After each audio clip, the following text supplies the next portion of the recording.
So after day one of the fourth test in Sydney, it's time to ask George. Jeffrey Bunting asks, a lot of talk about who will coach England going forward. No one seems to mention Stephen Fleming. Hello, everybody, and Happy New Year. I think they do mention Stephen Fleming. I know that he was approached last time. He didn't want to do it. I'm not even sure he replied. He just didn't want to do it. You can't make them.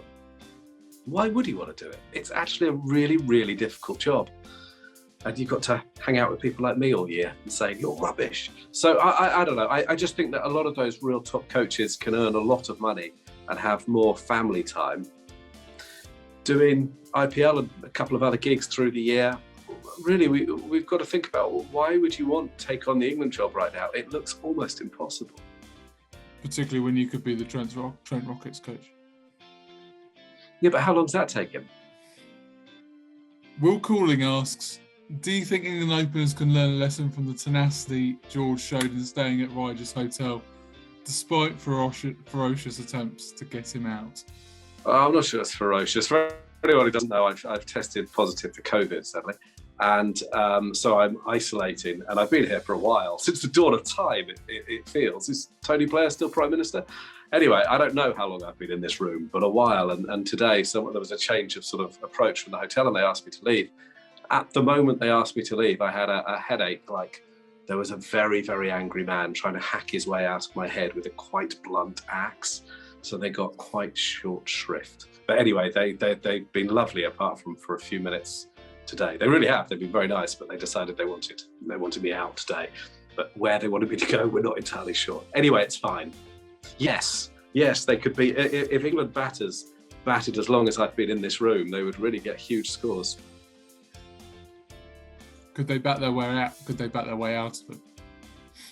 Of this room, I don't even know. I don't even know what the world outside's like. I've forgotten. Do you think Ashley Giles is the right person to write up a report about the Ashes debacle? If not, who should, asks Ian Gatwood. I wonder if you've got the steer on which Microsoft Office program Giles might use to put that report together, whether it will go with Word, PowerPoint. I see. So, look, I like Ashley Giles. And so the question is suggested, isn't it, that he's marking his own homework? Yeah, he is. But this is where you need a strong chief executive and strong board. If you think that Ashley Giles needs to be sacked, those are the people that need to do that. And it is true that, this has happened on his watch, and he maybe hasn't made the improvements to English cricket, which I hoped he would make. I think he's been a bit too passive. Equally, you'd probably accept that it's been a real tricky couple of years, and maybe his attention has been on things like, getting the game played. But is he the right person to write the report? Well, if he's the right person to be in that job, then yeah. He's got a chance to write a decent report, a chance to make some suggestions, and a chance to make a difference. But he really has to take it. That's the key thing. I think he's got this one. But I really think this is an opportunity to make a difference, and it kind of falls to him right now. He's got a huge responsibility. Does he get a bespoke appointment for the position that he created, but that Chris Silverwood inherited? What do you mean? Do you mean the selecting role with the head coach's role? You see, I don't have a huge problem with that. I think what really happened there is that they wanted to get rid of Ed Smith because he was interfering too much. I mean, if we're honest, that's what happened. But I don't think it's wrong that the captain and coach pick the side. I mean, they still talk to people. I just think this is a bit of a red herring. There are legitimate reasons to criticise Chris Silverwood and Joe Root, of course not. But I just worry that by looking at that stuff, we're not looking at the more important stuff. And I honestly think it wouldn't matter who was captain and coach at the moment. I think it's pretty much an impossible job. So in terms of selection, there have been a couple of questionable decisions, but basically the best players are on this tour, aren't they? Look, I would have picked Ben Foakes. I've said that from the start, haven't I? I would have picked Ben Foakes, and I think that would have made a big difference. Do I think it would have meant England were, 2-0 up at the moment? No. Kiwi Callie asks, thoughts on Bangladesh beating New Zealand and Ross Taylor's imminent retirement? Ross Taylor, one of the best slip catchers ever. Ross Taylor's, other people have written about him beautifully. I think it's kind of inspiring that Bangladesh could win there. I just, it's not very long ago that I saw England in the field for 200 overs at Mount Maunganui and have absolutely no idea how to bowl there. Well, you would have thought that the difference in conditions is even more palpable for the Bangladesh team. So to go there and beat, a New Zealand side that are World Test champions, it's brilliant. It just shows there can be no excuses in what can be achieved. So I honestly think it's inspiring. And I know that Jared's written something about it being the biggest Test surprise ever. And I'm sort of racking my brains, and there have been some, haven't there? I mean, I was thinking about actually New Zealand beating West Indies in about 1980, whenever it was. That was a surprise. And also Pakistan getting to number one in the world, which I think they did at the Oval in 2016. Maybe not a one-off victory in the same way, but an incredible achievement. They couldn't play at home, but it's right up there. It's a really fantastic achievement, and they've done it. I know people will say New Zealand don't have Kane Williamson. Well, Bangladesh didn't have loads of people, so fantastic achievement. Yeah, full of admiration. Daniel Chapman asks, do you expect the Giles report to be helpful to English cricket or designed to encourage more of the same? No, I expect it to be helpful. I really do. I think it's an opportunity. Look, I don't think it's betraying any confidence to say we've had a conversation. He wants to be, I think his word was stress tested. He wants to hear what other people think. He is trying. I think he's as disappointed and as shocked as everybody. Look, I think it's a really good opportunity. I honestly do. Sometimes rock bottom is a good foundation. And if he doesn't take it, then that will be a huge shame. And at that stage, he probably has to go. But I think a lot of the changes, are quite obvious that need to happen. It's just whether people have the courage to make them. And I think we'll have to have the courage for a changing of the guard at the top of the ECB, because some of those problems, such as the white ball window in the middle of the season, they're pretty fundamental. And I think it will take a change of regime for that to change. So I think it can make a difference, this report, and I hope he is brave. And I'm actually quietly optimistic that he will be. And he seems to be talking to a lot of people to canvass a lot of views. If he just wanted it to be a whitewash, he wouldn't have to do that.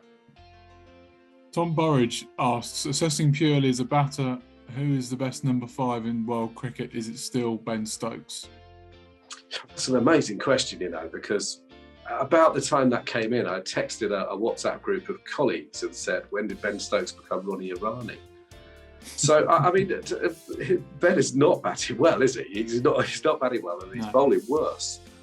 So to say that right now, if you'd said that a year ago or whatever it was before he took his break, that last 18 months or so on the side, I think he was averaging 50, and he looked like a terrific player. But right now, he's not at the races, is he?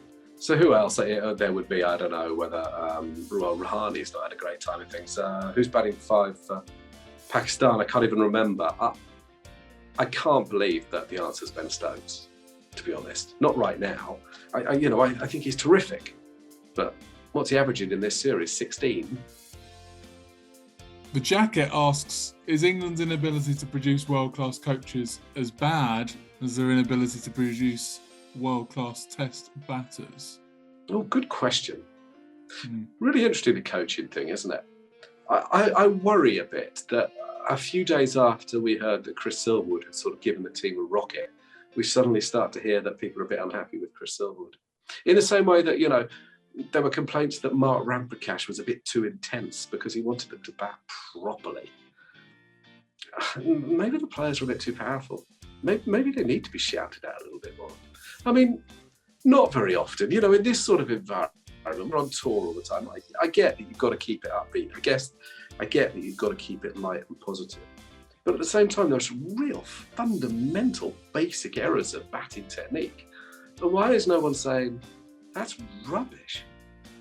Why is no one correcting anything? Why is it that the batter who's looked, well, apart from Joe Root, the one who's looked best is probably David Malan, and he's just come into the environment from outside? Why is it that no one improves in the England environment? I mean, why has Johnny Bairstow gone completely backwards? I mean, there are lots of reasons for that, but can you use those reasons for every single player who comes into the environment? Who improves? And finally, you used to ask, what is the point of Bayliss? But what is the point of Giles? Asked PL. Interesting. hey, I think that again, he's got to prove that right now. So look, I was quite pleased when he was selected. I thought he'd be a good guy for that job. I'm trying to, some of the people. I've never been positive that was a role that even needed filling. I mean, I don't know if you remember, but years and years ago, when that first started to be a role, Hugh Morris was tasked with looking at, another report into another Ashes defeat, no doubt. What needs to be done? And he decided that there needed to be this new role of management, and then he decided that he should fill it. Brilliant, terribly English cricket.